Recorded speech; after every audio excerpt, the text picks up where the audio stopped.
नमस्ते।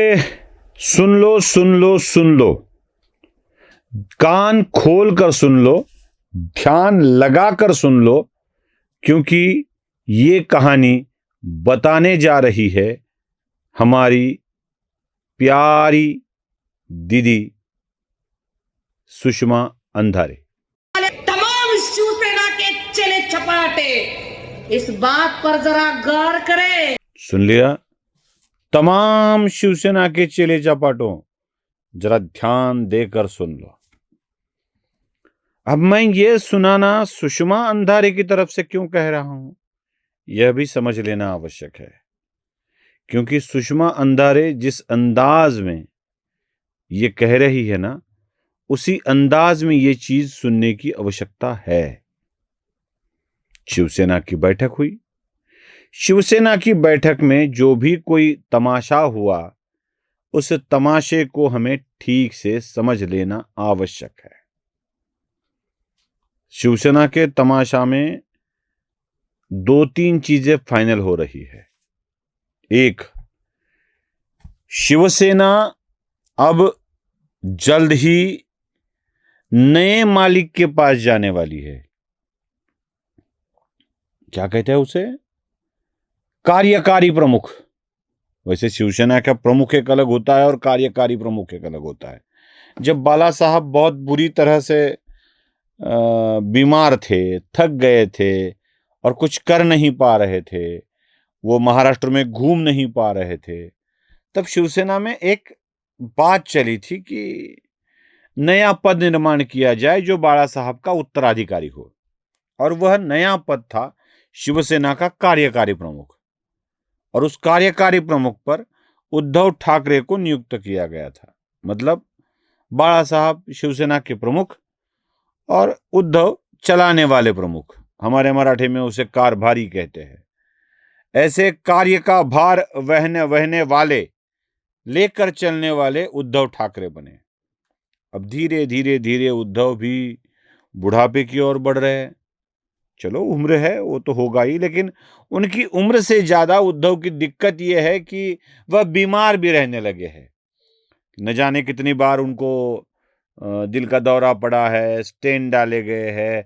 बीच में तो वो हिलडुल नहीं सकते थे।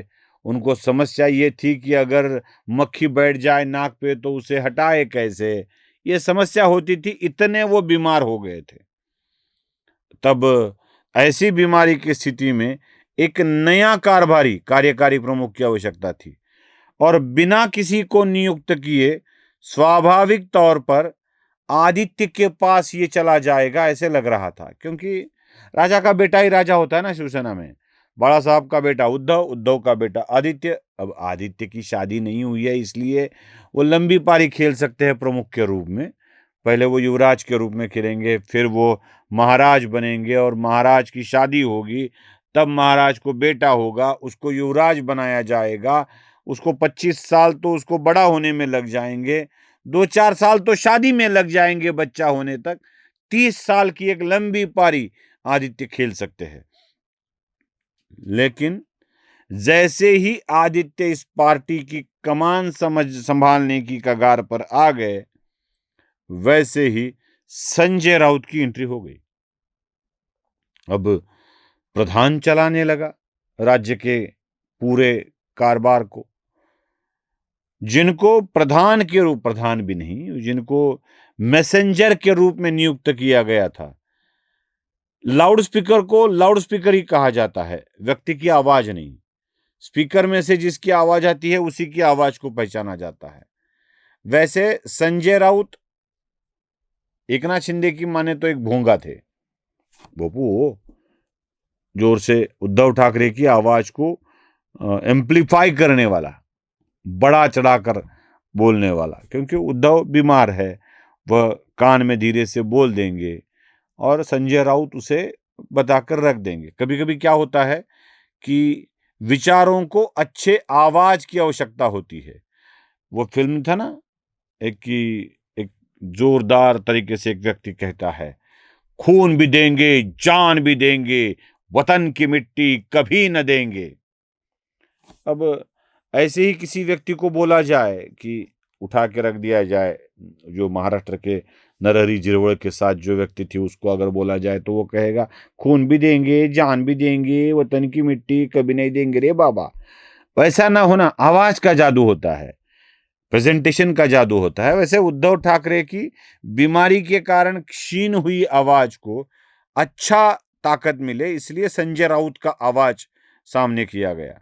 लेकिन इसी संजय राउत के आवाज को एक मर्दाना आवाज ने नहीं, बल्कि एक महिला के आवाज ने मानो कुचल दिया है। क्या जरूरत थी बोलने की, ये कह दिया है।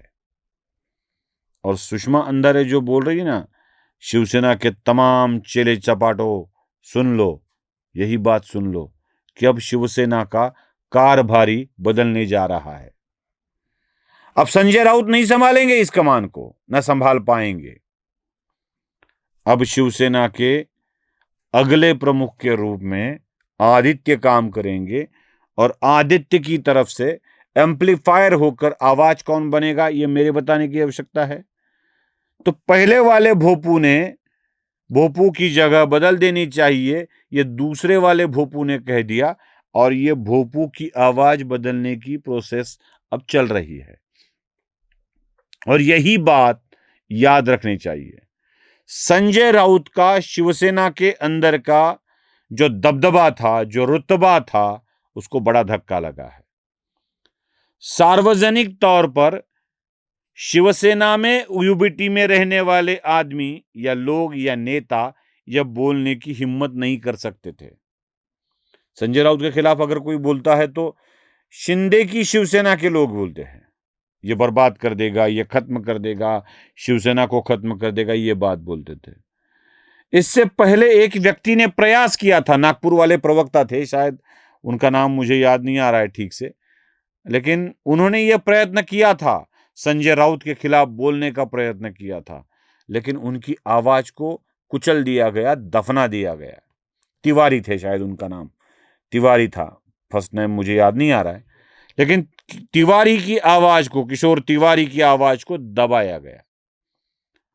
अब सीधे तौर पर प्रियंका चतुर्वेदी ने यलगार कर दिया है, और प्रियंका चतुर्वेदी बात कर रही है, इसका मतलब है प्रियंका चतुर्वेदी के पीछे कोई तो है, और वह आवाज युवराज की है। जब युवराज किसी को बल देते हैं तो याद रखना चाहिए कि प्रोसेस स्टार्ट हो गई है। और सबसे अहम बात, वहां के लोकसभा में चुनकर आए सांसद भी संजय राउत का विरोध कर रहे हैं।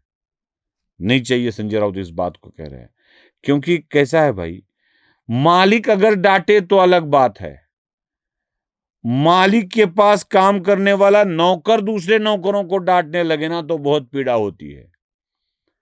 और ये पेड पॉलिटिशियन हमें डांटता है, इसकी पीड़ा लोकसभा में सीधा लोगों से चुनकर आए सांसदों में बहुत होती, और इसी पीड़ा को आवाज दी है प्रियंका चतुर्वेदी ने, और शिवसेना में अब कारभारी बदलने जा रहा है, यही हमारे समझ में आता है। नमस्ते। स्वधर्म जागृतीचा विधायक बुरुज